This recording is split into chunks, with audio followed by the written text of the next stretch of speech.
What advice do you have for future generations? I just hope that that the young people who are Jewish, who are at least continue to pass along what that means culturally, because I see that there's a lot of intermarriage now, which as long as the Jewish culture doesn't get lost in that, it's still preserved in some way, it's still celebrated.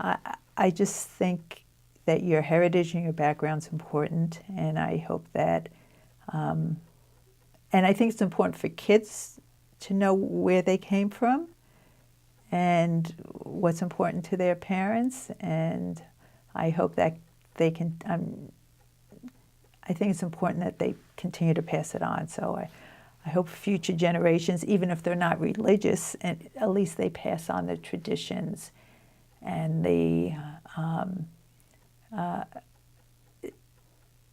the basic important lessons of Judaism or the morals of Judaism, that gets passed on and doesn't get lost in